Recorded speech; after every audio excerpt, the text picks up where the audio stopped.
Hello friends, मैं हूं नीरज सिंह और आपको इस वीडियो में बताऊंगा कि मुंबई यूनिवर्सिटी के सेमेस्टर 1 एग्जाम में बेसिक इलेक्ट्रिकल इंजीनियरिंग में मार्क्स का डिस्ट्रीब्यूशन मॉड्यूल वाइज क्या होने वाला है और आपको किस तरह प्रिपेयर करना है और एक्सपेक्टेड मॉडल पेपर क्या होगा, ये मैं आपको दोस्तों इस वीडियो में बताने वाला हूं। तो आइए दोस्तों वीडियो की शुरुआत करते हैं, लेकिन शुरू होने के पहले आपको बता दूं कि सारे सब्जेक्ट के मोस्ट एक्सपेक्टेड क्वेश्चन और सारे के सारे जो क्वेश्चन एग्जैक्टली वही आने वाले दोस्तों। इसकी पीडीएफ दोस्तों हमने ऐप पर डाउनलोड अपलोड कर रखी हुई है, तो MID Pro ऐप डाउनलोड कीजिए दोस्तों और साइन अप करने के बाद होम पेज पे FE रिसोर्सेज में जाकर के MU फ्री क्रैश कोर्स में अपने आप को एनरोल कीजिए। अगर कोई दिक्कत हो रही तो आप मुझे व्हाट्सएप पे मैसेज कर सकते हैं या आप हमारा व्हाट्सएप ग्रुप भी दोस्तों ज्वाइन कर सकते हैं, जहां पर आप सारे अपडेट्स पाएंगे और जितने भी पीडीएफ है दोस्तों आप उससे क्वेश्चन करके जाइएगा। बिकॉज पिछले 6 सालों से दोस्तों हम जो क्वेश्चन एक्सपेक्टेड देते हैं उसी से क्वेश्चन आते हैं, तो इतना ट्रस्ट करके दोस्तों आप उससे करके जाइए, you will get full marks. तो आइए दोस्तों मैं आपको समझाता हूं कि ये जो BEE का मॉडल पेपर है वो क्या होने वाला है। पहले मैं आपको सिलेबस बता दूं। जैसा कि दोस्तों आपको पता होगा कि BEE में टोटल 6 मॉड्यूल्स है, जिसमें से मॉड्यूल नंबर 4 इस बार डिलीटेड है। तो मॉड्यूल नंबर दोस्तों जो 4 जो डिलीटेड है इस बार वो है ट्रांसफॉर्मर। और ट्रांसफॉर्मर को छोड़ करके एक सबसे मेन चीज, जैसे कि दोस्तों मैथमेटिक्स में सेल्फ लर्निंग टॉपिक से कोई क्वेश्चन एग्जाम में नहीं आता, लेकिन दोस्तों BEE में लास्ट में जो सेल्फ लर्निंग है उससे एक थ्योरी क्वेश्चन आता है। तो कौन सा क्वेश्चन होगा ये मैं आपको दिखाऊंगा। इसके बाद दोस्तों अगर हम लोग वेटेज डिस्ट्रीब्यूशन की बात करें, जो भी आपको मॉडल पेपर में दिखाऊंगा, पिछले वीडियो में जब मैंने मैथमेटिक्स का मॉडल पेपर और मार्क्स डिस्ट्रीब्यूशन बताया था तो मैंने आपको ये समझाया था कि मार्क्स का distribution is directly proportional to number of hours allotted to that module. तो दोस्तों इस हिसाब से अगर हम DC को देखें तो इसे ज्यादा नंबर ऑफ आवर्स है तो सबसे ज्यादा क्वेश्चन दोस्तों इसी सब टॉपिक चैप्टर से आएगा, which is DC circuit. And after that दोस्तों AC, क्योंकि दोस्तों ट्रांसफॉर्मर डिलीट हो गया जो एक हैवी वेटेज वाला चैप्टर था, तो इसलिए इस बार ये होने वाला है कि जहां जहां ट्रांसफॉर्मर पिछली बार पूछा जाता था, अब दोस्तों वहां पे क्वेश्चन जो है AC और DC से रिप्लेस होंगे। किस तरह के क्वेश्चन रिप्लेस होंगे अभी मैं आपको बताऊंगा। एंड उसके बाद दोस्तों ये जो 5वां 6वां मॉड्यूल है जो पूरा तरह से थ्योरी है, उसमें से क्वेश्चन इंक्रीज नहीं होंगे, वो वही का वही वेटेज उसका डिस्ट्रीब्यूशन रहने वाला है। और यहां पर दोस्तों 3 फेज सर्किट से भी कुल मिलाकर वेटेज डिस्ट्रीब्यूशन उसका लगभग जैसे पहले था वही होने वाला है। तो क्वेश्चन जो रिप्लेस होंगे ट्रांसफॉर्मर के, वो ये पहले 2 मॉड्यूल से मोस्ट एक्सपेक्टेड है रिप्लेस होंगे। ठीक है, क्या होगा पेपर मॉडल, आइए मैं आपको वो दिखाता हूं। और दोस्तों ये जो पेपर मॉडल मैं आपको दिखाने वाला हूं ये हमारे ऐप पर अवेलेबल होगा या व्हाट्सएप ग्रुप पर आप ज्वाइन कर सकते हैं। तो आइए देखो दोस्तों मैं आपको ले चलता हूं BEE के मोस्ट एक्सपेक्टेड पेपर मॉडल की तरफ। तो दोस्तों आगे बढ़ने के पहले मैं आपको समझा दूं कि आपके पूरे BEE का पेपर जो 80 मार्क्स का होने वाला है और ये 3 आवर्स का होगा, ये सब आपको पता ही होगा पहले से। तो दोस्तों जो क्वेश्चन नंबर 1 है उसमें टोटल 6 क्वेश्चन होंगे, each question carries 4 marks and उसमें से आपको कोई 5 करना होगा, यानी 5 × 4 20 मार्क्स।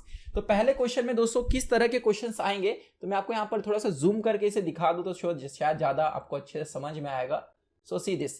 तो दोस्तों जो क्वेश्चन नंबर 1 रहेगा इट इज कंपलसरी, और कंपलसरी का मतलब है वो 6 में से कोई 5 करना है, आप इस 1 को छोड़ नहीं सकते हो। और बाकी के जो दोस्तों 5 क्वेश्चन होंगे, क्वेश्चन नंबर 2 3 4 5 6, उसमें से कोई 3 क्वेश्चन आपको करने, each question carries 20 marks to 23 60, और क्वेश्चन नंबर 1 20 का टोटल मिलाकर 80 मार्क्स हो गया। Is that clear.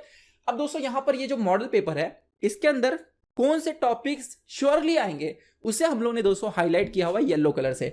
जैसे फॉर एग्जांपल अगर हम थ्योरी वाला पार्ट देखें 4th और 5th मॉड्यूल, तो वहां 5th और 6th मॉड्यूल, तो वहां से दोस्तों single phase motor is not self starting, ये जस्टिफाई ये क्वेश्चन, या double field revolving theory, stepper motor, ये तीनों में से कोई दोस्तों एक क्वेश्चन आपको यहां पर नजर आता हुआ दिखाई देगा। ओके, अभी दोस्तों इसके बाद जैसे हम लोग जैसे बात करें DC जब फर्स्ट क्वेश्चन की, तो पहला क्वेश्चन, दूसरा क्वेश्चन, तीसरा क्वेश्चन, तीनों आप DC से देख रहे हो, जरूरी नहीं लगातार हो, मतलब मिक्स होंगे। 3 क्वेश्चन DC से, एक क्वेश्चन AC से, एक क्वेश्चन 3 फेज सर्किट से, एक question 5th and 6th module से आते हुए यहां पर दोस्तों एक्सपेक्टेड है मोस्ट जो इस बार आएगा। इसमें दोस्तों येलो कलर से जैसे मैंने बताया हाईलाइटेड है, वो आना ही आना है। अब आगे मैं आपको लेके चलता हूं और समझाता हूं कि आगे डिस्ट्रीब्यूशन कैसे रहने वाला है। दोस्तों सबसे इंपॉर्टेंट यहां पर जो बाकी के 5 क्वेश्चन है उसे अगर आप ध्यान से देखेंगे तो क्वेश्चन नंबर 2 जो हमारे पास है, क्वेश्चन नंबर 2, तो इसमें आप देखेंगे दोस्तों यहां पर हम लोग ने जो है बाकायदा मेंशन किया हुआ है। सो जस्ट वेट, या सो थोड़ा सा मैं ऊपर कर लेता हूं इसे। सी क्वेश्चन नंबर 200 अगर आप 2 की तरफ देखेंगे, क्वेश्चन नंबर 2 पे यहां पर हमने लिखा हुआ है कौन से टॉपिक से क्वेश्चन आएगा, मतलब कौन से चैप्टर से आएगा। तो it is from DC and, और क्वेश्चन दोस्तों होगा finding current using nodal and mesh analysis. Question दोस्तों ये है AC से, ये है ट्रिपल फेज सर्किट से, और यहां पर मैंने येलो किया हुआ है, तो मतलब कॉइल के ऊपर दोस्तों क्वेश्चन आना ही आना है। कॉइल मतलब इंडक्टर और रेजिस्टेंस का कॉम्बिनेशन, जिसमें आपको quality factor, phase, impedance, VI ये सब पूछा जाएगा। ओके, और उसके बाद दोस्तों टीपीसी यानी 3 फेज सर्किट से जो क्वेश्चन आएगा उसमें दोस्तों problem based on line phase voltage current star connected load का आपसे क्वेश्चन आना ही आना है, उसके बिना पेपर नहीं बनेगा। लेकिन कौन सा क्वेश्चन आएगा, किस तरह का आएगा, ये दोस्तों हमने अपने ऐप पर चैप्टर वाइज अपलोड करके रखा है और वही क्वेश्चंस आएंगे, आप पूरा वही करके जाइएगा। वैल्यू इधर उधर हो सकती है दोस्तों, बाकी क्वेश्चन सारे वही रहेंगे। तो यहां पर मैं आपको बता दूं क्वेश्चन नंबर 3 में अगेन आप देख रहे हैं डीसी एसी एसी। तो अगर हर एक क्वेश्चन को हम लोग देखें, आगे का भी मैं आपको दिखा देता हूं, 5th 6th जो भी नीचे के हैं, तो ऑलमोस्ट दोस्तों सारे क्वेश्चन में ऑलमोस्ट यहां पर आप देखेंगे दोस्तों डीसी आपको नजर आएगा। वो इसलिए दोस्तों क्योंकि पिछली बार जो ट्रांसफॉर्मर के क्वेश्चंस थे अब वो सारे डीसी और एसी जो है वो रिप्लेस यहां पर कर देंगे उन्हें। और आई होप दोस्तों आपको समझ में आया। अब ये जो पेपर मॉडल है दोस्तों आप ये डाउनलोड कीजिए हमारे ऐप से या व्हाट्सएप ग्रुप में मैं भेज दूंगा, और इसमें से आप खुद ही देख लीजिए कौन से टॉपिक्स इंपॉर्टेंट है, क्योंकि वही चीज मैं पढ़ के बताऊं तो उसमें आपका टाइम ही वेस्ट है। खुद ही देख लो, डाउट हो तो मुझे व्हाट्सएप नंबर पे आप मैसेज कर सकते हो। मेरा यहाँ पे मकसद था दोस्तों आपको बताना कि किस तरह आपको प्रिपरेशन करनी है। पहले डीसी करो और एसी करो, इनको खत्म करो बिकॉज ये सबसे हैवी चैप्टर्स है। उसके बाद दोस्तों 3 फेज देन वो 5th और 6th वो आराम से हो जाएगा, उसमें कोई बड़ी चीज नहीं है। जो क्वेश्चन में हमने पीडीएफ में दे रखा है वो भी कर लोगे तो आराम से मार्क्स उसमें आ जाएगा दोस्तों। उसमें 3 से 4 घंटे प्रिपरेशन में लगते हो चैप्टर्स को, एक चैप्टर को, बाकी उसमें कुछ भी नहीं है। पहले एसी और डीसी आप खत्म कीजिए। इसके बाद दोस्तों मैं आपको सबसे एक बार वापस बता दूं, जो भी टॉपिक्स यहाँ पर दो हम लोगों ने येलो कलर से दोस्तों हाईलाइट किया हुआ है उसको आपको पहले करना है। जैसे डीसी मशीन से दोस्तों ये क्वेश्चन आने वाला है, इसे आप करके जाइएगा थ्योरी से। देन दोस्तों 3 फेज सर्किट से येलो किया और ये मतलब ये आना ही आना है, प्रूव दैट वाला, ठीक है।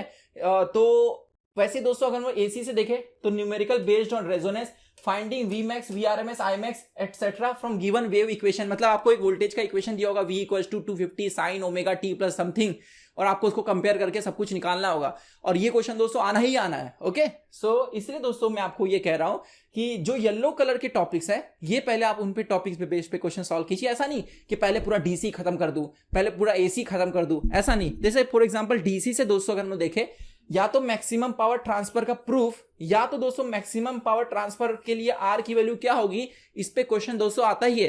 तो पहले आप वो टॉपिक प्रिपेयर कीजिए, ओके। नहीं तो आप पता चले लेके बैठ गए 11th 12th वाले क्वेश्चन सॉल्व कर रहे हो जिसमें रेजिस्टेंस इक्विवेलेंट क्या होता है वो कैसे निकालेंगे वो सब देख रहे हो, जबकि वो सब आना ही नहीं है, राइट। तो जो टॉपिक्स दोस्तों आने हैं पहले आप वो प्रिपेयर कीजिएगा, और इसमें मैंने जो येलो कलर से हाईलाइट किया है। आई होप आपको अच्छे समझ में आया दोस्तों। नेक्स्ट वीडियो में मिलूंगा आपको और बाकी के सब चैप्टर्स फिजिक्स, मैकेनिक्स, केमिस्ट्री में मोस्ट एक्सपेक्टेड मॉडल पेपर्स और उनके क्वेश्चन के साथ मिलूंगा। बहुत बहुत धन्यवाद। चैनल को सब्सक्राइब नहीं किया और लाइक नहीं किया तो दोस्तों इस वीडियो को लाइक कीजिएगा और चैनल को सब्सक्राइब जरूर कीजिएगा। Thank you so much.